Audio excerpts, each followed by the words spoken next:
Good morning, Flosstube world. Today is Monday, March the 8th. This is my very first Flosstube video, and it's about my love of embroidery, all forms of embroidery, but a lot of it will be on cross stitch because that is the major area that I do work in. So who am I? I'm Bernadette. I'm from Melbourne, Victoria in Australia, and I'm a teacher. I teach maths and science by day, and when I can, I try to get quite a bit of embroidery done. Some of you may have known me from a previous life, so I'm going to give you a little bit more of a background about who I am and my stitching experience. I've actually been stitching since I was very young. I started with a small needlepoint when I was about 6 or 7, and my grandmother helped me a lot with that, but most of it was my work. So she would start me off on the threads, if I got myself lost with going to the next row with the half crosses, she would help me with getting to the next row. By the way, I do apologise for the glare on my glasses. Can't do anything about that. Age is catching up, so I find it a little bit easier to see things if I'm wearing glasses. My embroidery experience is mostly self-taught, I did have 12 months, no, it would have been 6 months of sewing lessons at school from a proper sewing teacher. After she retired, it was art teachers who taught textiles because I had to. I went to an all-girls school for my first 2 years of secondary school. So I'm mostly self-taught. I've embroidered off and on all my life. While at school, I came across the Golden Hands books, not the magazines, which I do have now, but the Golden Hands books, and in there were a number of projects.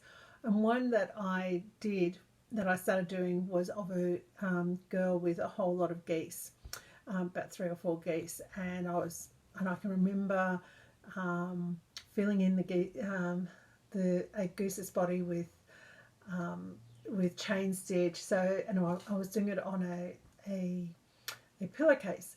Unfortunately, one time when we were travelling from Melbourne back to where we were living at the time, Wangaratta, I must have kicked it out of the car by accident and didn't notice it, and it disappeared, and I have no idea what happened to it.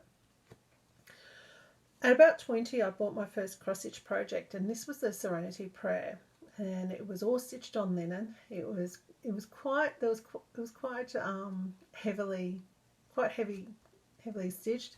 There would have been a lot of confetti stitches in there, and somewhere in there I made a mistake that I was never able to totally fudge properly, so it made it very, very difficult for me to continue on with it, and I ended up throwing it out about 15-20 years ago. After that, I retreated to Ada, and I stitched a couple of leisure arts designs on Ada. Interestingly, except for the Serenity Prayer, I didn't really go for any kits very early on. I've always gone for charts and then have to collect my own supplies, which, considering this was back in the 1990s, that was actually quite unusual. There were kits everywhere. It was a little bit harder to find, especially here in Australia. It was a little bit harder to find charts. We had leisure arts, we had Mirabilia, lavender and lace, but other charts, it was a little bit harder to find. I then I got onto the lavender and lace and Mirabilias, and I've got a collection of charts I want to do, and I've got the materials to do a couple of them, including what's her name, the Celtic Christmas, I think it is, by Mirabilia. That one has been on my list to do for probably 25 years.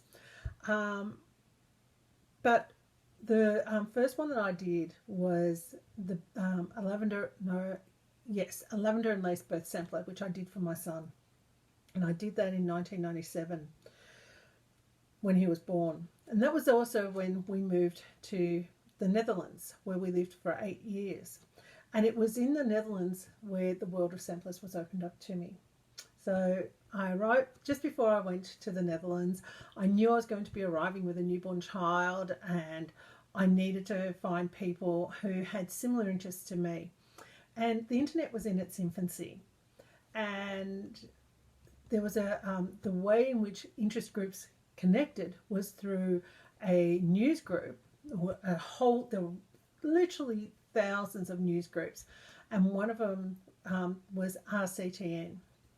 So to find it, you went to recreation, then you went to crafts, then textiles, then needlework, and that was where you found the news group. And I posted in there saying I was moving to the Netherlands and I'd love to meet up with people. Only one problem. I had no responses because everyone was on holidays. It was July, their summer holidays, July, August. So it took a second posting for me to actually get to meet some people, and I got to meet some absolutely wonderful people while living over there, including Candy Scott from the Work Basket, and she's had a massive influence on the direction that my needlework took, and Annemiek Koning. So, and there were others there that I'm not going to name. I'm naming those two because I still they've been quite prominent within the needlework industry. No, I'm not name dropping. Within 6 months, it would have been about 6 months of moving to the Netherlands, Merkwaardig, which is the Dutch sampler interest group, was hosting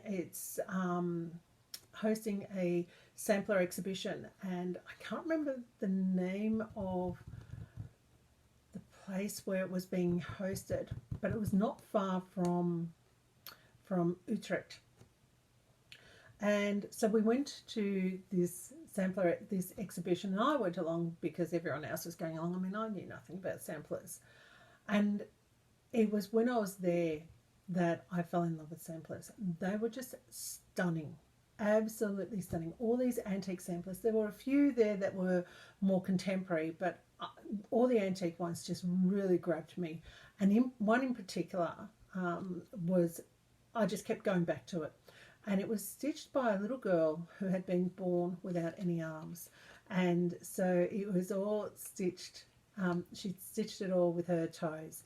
It was just stunning. It just really grabbed me, and that started my love of samplers. It helped that I knew Candy because she used a lot of the antique samplers to help influence her designs, and she also introduced me to hand-dyed linens and hand-dyed floss. Oh my God, my whole world just opened up.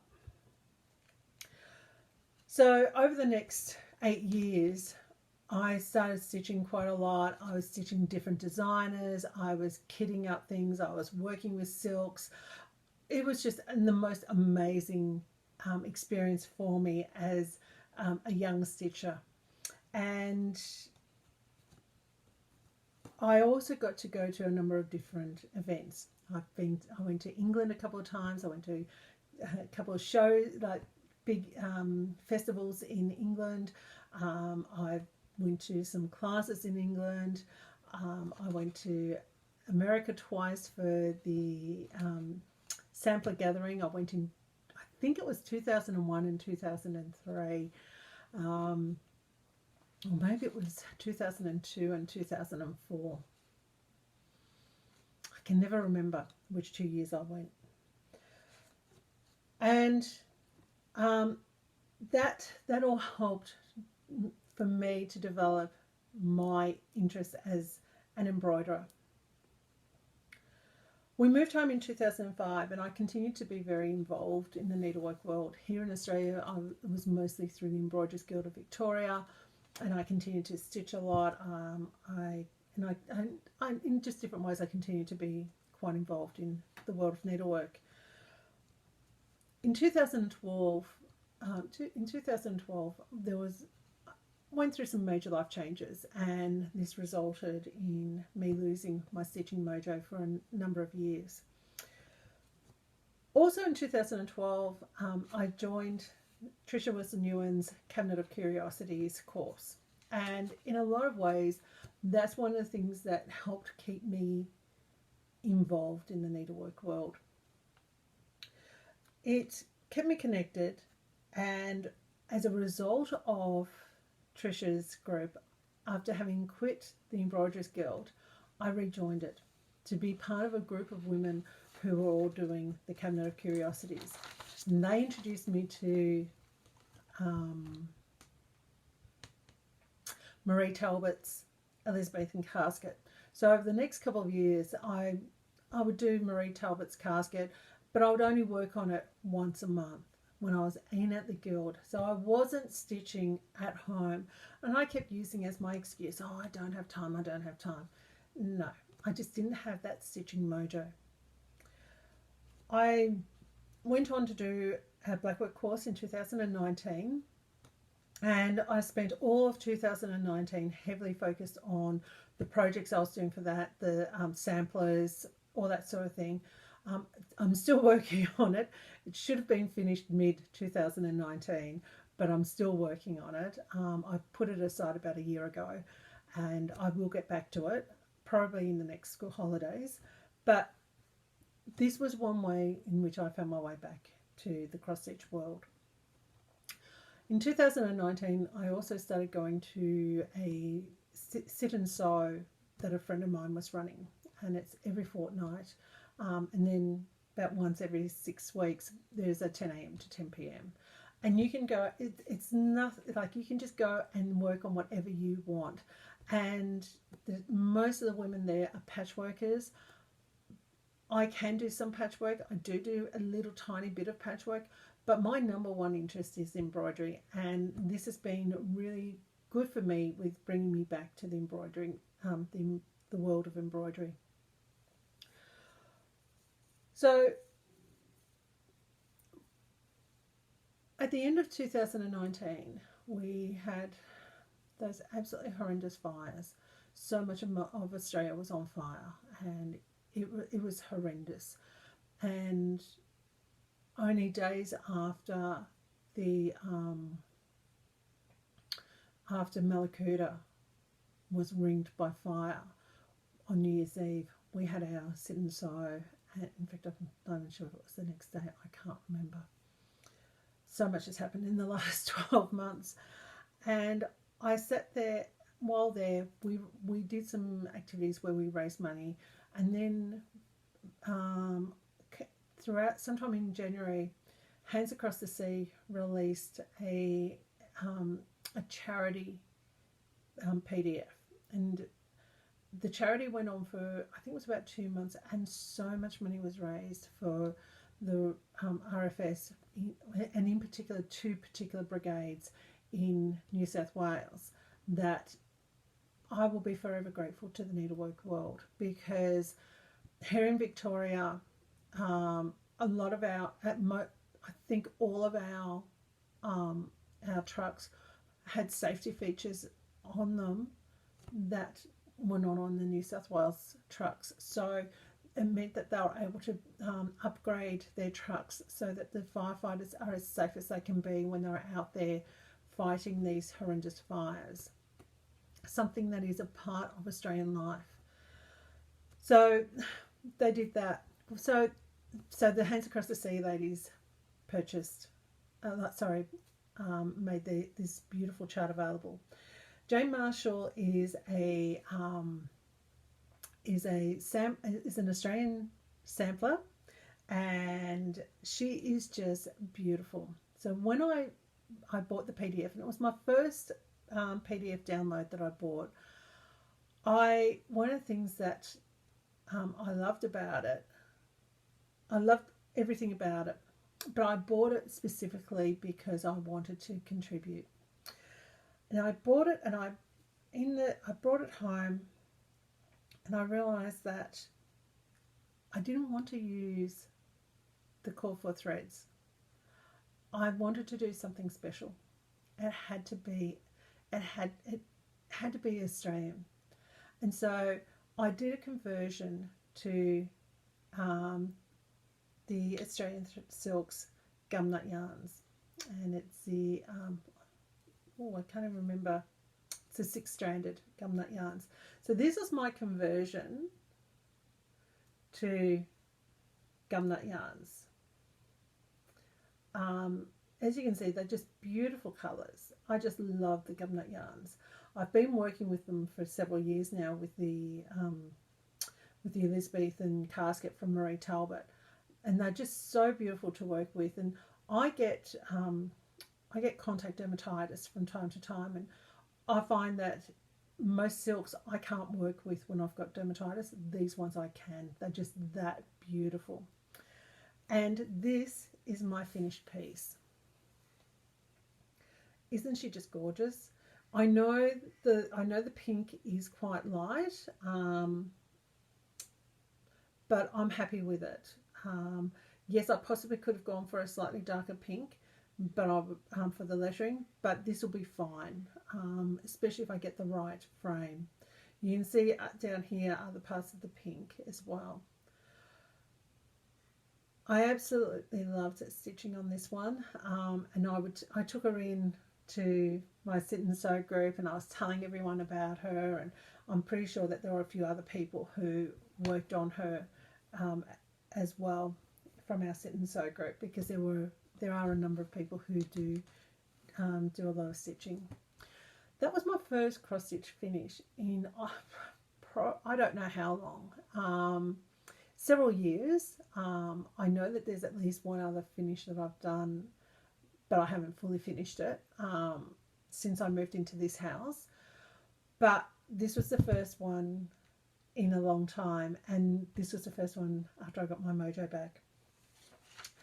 I've also in 2019 joined Annemiek, the Handwork Boutique's Pin Drum Club, or 2018 and 19, and this was the first one of the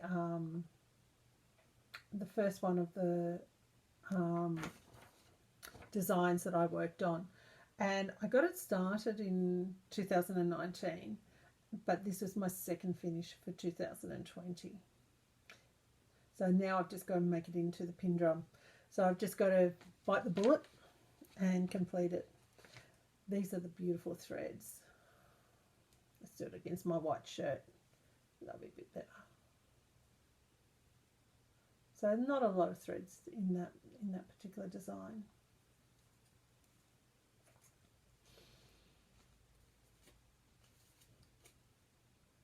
I believe that I started this next project back before 2012, a long time ago, and it's the Lizzie Kate double flips. So they came on a card, and each card has 2 designs on it. So keep that in order. So I've been stitching it off and on, and I was trying to be really careful about my counting, and I know that I've miscounted between different cards along there, but not enough to say that's why I was playing border chicken, but that's what I ended up doing with this sampler. So this is the finished sampler, and as you can see, a little bit of border chicken happened there.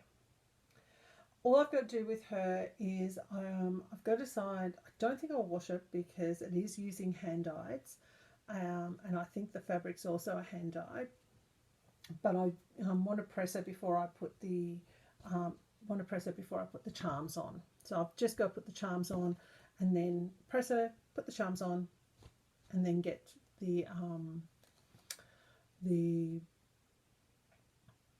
get it framed. So, and these are the threads. As you can see, a bit of a dog's breakfast. That's what you get for having them hang around for a long time. Now, the next project that I worked on is La-di-Da's Plain Alphabet Sampler. Now, this calls for using Old Crow Balsois silk on 30 count Confederate grey. Well, I haven't used Confederate grey, and I didn't use the Balsois. What I used instead was Teal Frost. Now, this one has taken me several years to do. It's a small sampler. Once I started working on it again, it didn't take long to finish it. But what was slowing me down with completing this sampler was the fact that I was running out of the Teal Frost. So I had done so much, and I was running out of the Teal Frost. And I didn't have any of the same dye lot, and because it was an old dye lot anyway, I knew that the chances of me finding that dye lot were not very high. So that's all that was left at the end of the, so I think that's 2 strands, yeah, was left of the original Teal Frost. I had another 2 skeins of Teal Frost, and I don't know if you can tell, but they're slightly different in shade. And so what I did was I tweeded them. I took 1 strand from each to use on the sampler. And I think I also at different times took 1 strand from this, and so I tweeded them just randomly to try and blend the 3 different Teal Frosts together. And it seems to have worked out quite well. Most people cannot identify where I went wrong, where I ran out of thread. I was talking to somebody about a red sample, about different samplers, and I can't even remember who the designer is for this one. Oops.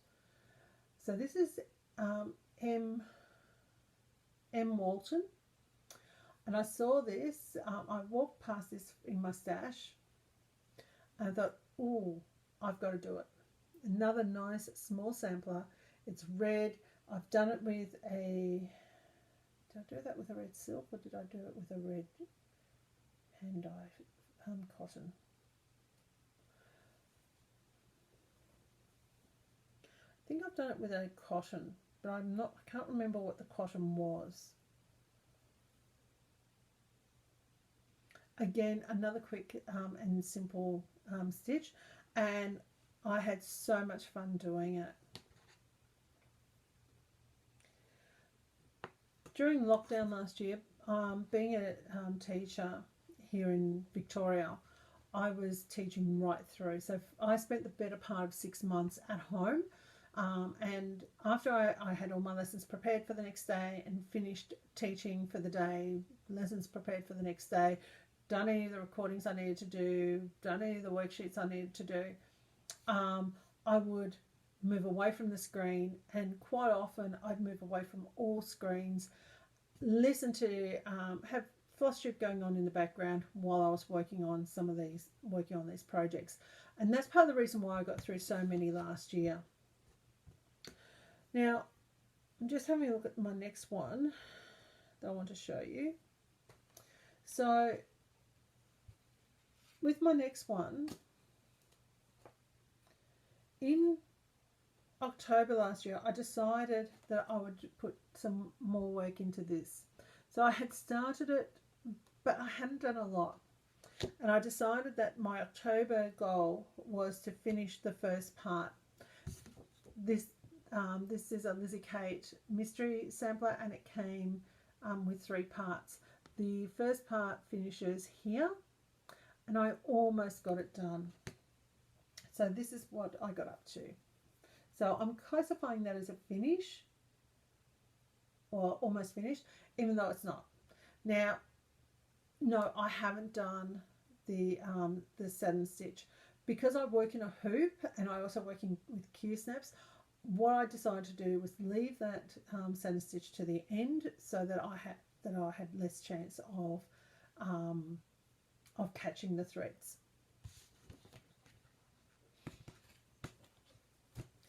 In December, I started doing a stitching book club piece, and I also started doing the With Thy Needle and Thread Merry Minty, neither of which I got finished before Christmas. And then on Christmas Day, I started on Hands Across the Seas, Lily Thurza Edwards. Now, I stitched her using DMC. Loved it every minute that I spent on her, and she was my first finish for 2021. I've stitched her on flax linen. I think it's 32 count flax linen. For me personally, I like to stitch on 32 count or 36 count linen. I do have a couple of projects on 40 count, but my personal preference is 32 or 36 count. Always has been. After I finished Lily, I then went back and finished With Thy Needle and Thread, the freebie mystery from last year. Loved it, loved every minute of it. And I'm still working on the Stitching Book Club Christmas Carol piece. So that one I want to get back to after I finish my current project. I also, at the same time, did a little bit more on Lizzie Kate's ABC Christmas. So that's what I'm up to with that. Absolutely love it. I love Lizzie Kate designs. I know they will have to retire at some stage, but that was devastating. After I finished the With Thy Needle and Thread, now going back to everything that was done on the flax linen, you'd think that after stitching for as long as I have been, that I would have everything I need in the way of threads. No. So I had to buy some threads for this one. I then had to go back to Spotlight and buy some more DMC for that one. And then I had to go back again to buy a couple of skeins, 2 skeins I think it was, for this one. Really? You think I'd be better organised than that? Yes, as I'm going through these, I'm folding them because I don't want to get into too big a mess. After finishing the With Thy Needle freebie, I had found this one. Isn't he cute? Spooky Sheep by Shepherd's Bush. Another very old one. When is this one from? 2004. The kit's been sitting around for a while. I love the way that they provide their kits. This is just such a sweet little thread card. And the finished piece. Didn't take very long at all. And I loved every minute of it. So that's my finishes for the past 12, 18 months. So what about 2021?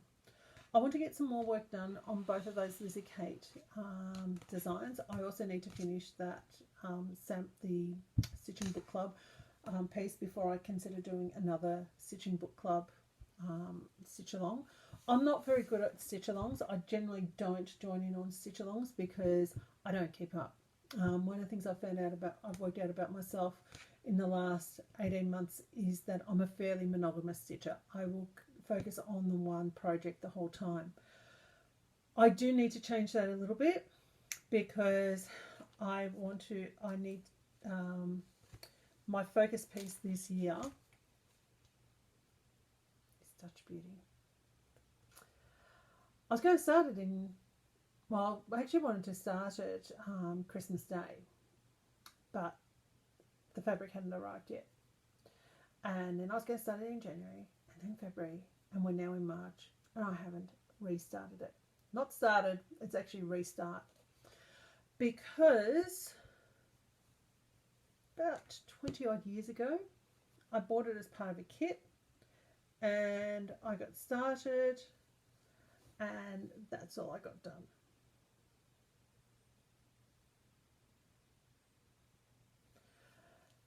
In 20 years. Why? Because of the linen. It is a permanent linen, and the permanent linen, it's very different to Zweigart. It's still a very good quality linen, but I find it very rough and very hard, and I don't enjoy stitching on it at all. So that linen is going away. I'm getting rid of it.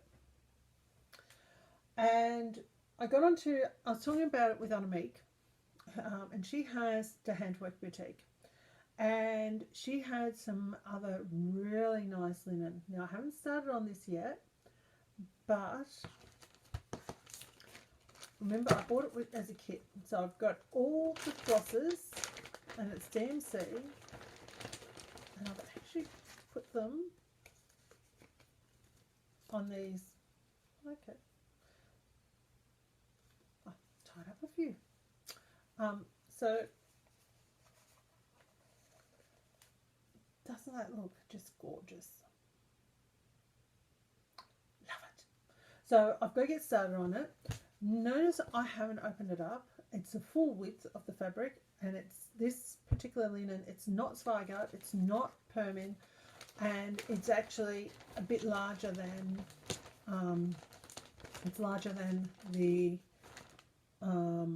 it's wider than Zweigart, so it's a big piece, very, very big piece. I'm not sure if it's 32 count or 36 count. Either way, it's going to be a big piece, but I already know where I'm going to put it in my house.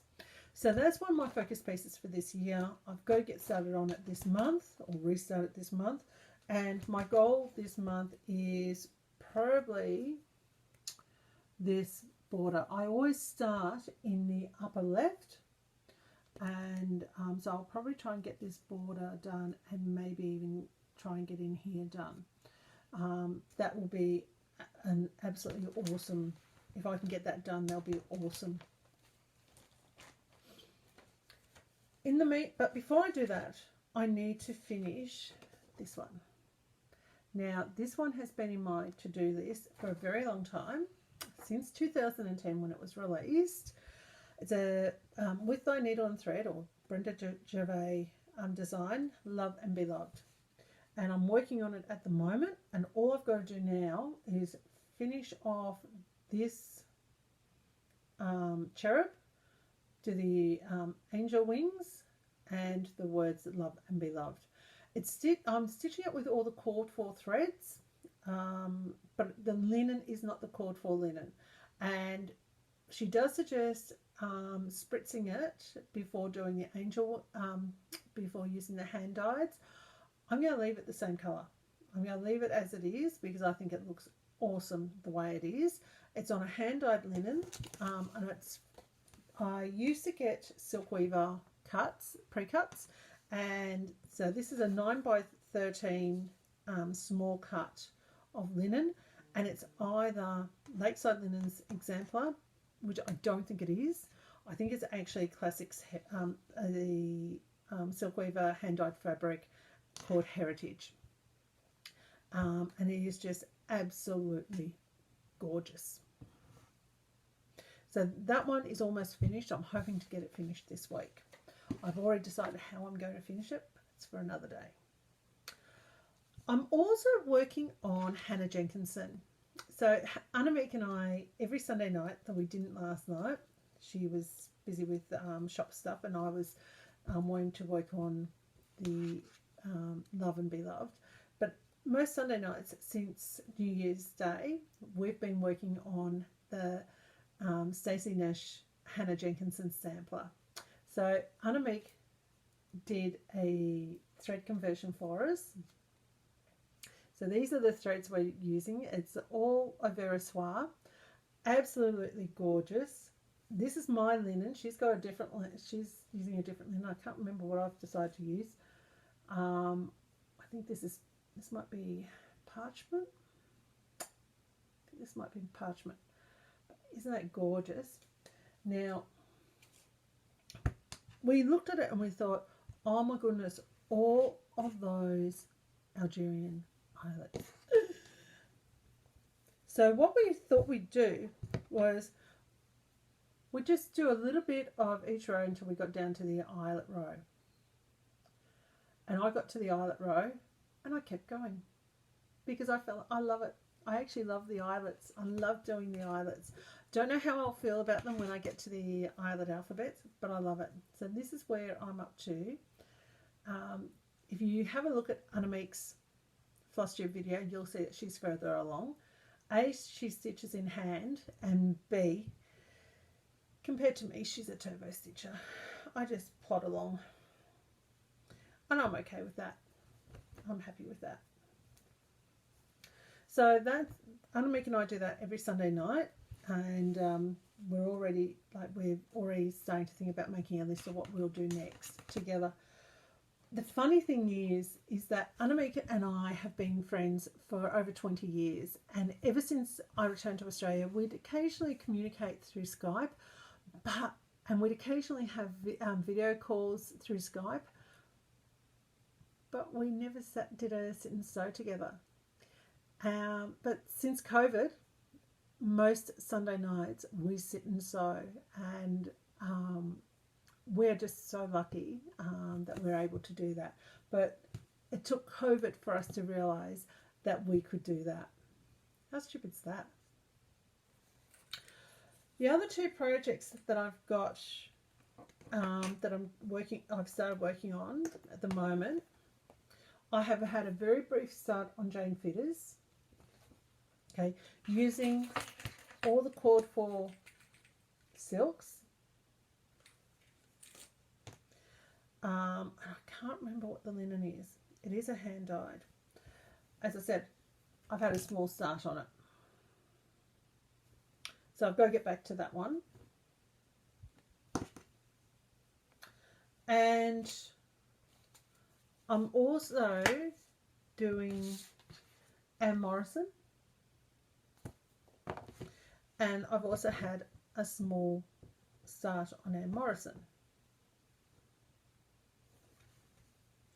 So again, I'm using the cord for a Soie silk. And that's how I do my borders. I get them, if it's a specific border, I get it so that I know where the border is. But I only go down so far. I'll show you one time why. And then I'll go back and do the zigzag band. I'll probably start on that when I pick it up again. And so I've got the cord 4 silks, and I'm using the 37 count legacy linen that was recommended. So 46, 47 count, yeah, no. My eyesight, I've always struggled with the higher counts anyway. I've got some 40 count projects. That's enough for me. So that's all the projects that I've got going at the moment. When I finish the with my needle and thread, I'll probably go back to one of my UFOs and find a UFO that I want to work on. Though today I saw on Facebook a project that another person has just finished, and I thought, oh, been meaning to do that for a long time. Don't know yet. Don't know what I'll do. As I said, I'm a fairly monogamous stitcher, so maybe I'll go back and get these two up to date. I don't know. I haven't decided yet. At the same time as Annemiek sent me the linen for Dutch Beauty. So this is kind of a little bit of haul. I don't buy a lot. When I do, I buy a heap. But one of the things that I've found over the last 18 months is my linen selection has been pretty poor. So I'm adding to my linen selection at the moment. So Anamiek had a sale at about the same time as I bought the Dutch Beauty linen on some other pieces of that linen. And so I have 4 fat quarters of different colours of that linen. So aren't they just gorgeous? So a fat quarter, so to show you what I mean by size difference, so this is a fat quarter of hand dyed linen. This would be 32 or 36 count. Okay. So this is the linen that I've bought from Anamiek.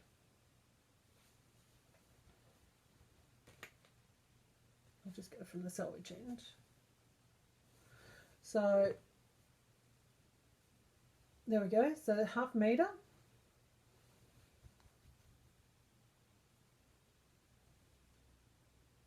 So it's quite a bit bigger. There's probably another 20 centimetres in length on that fat quarter. So that's my haul for the time being.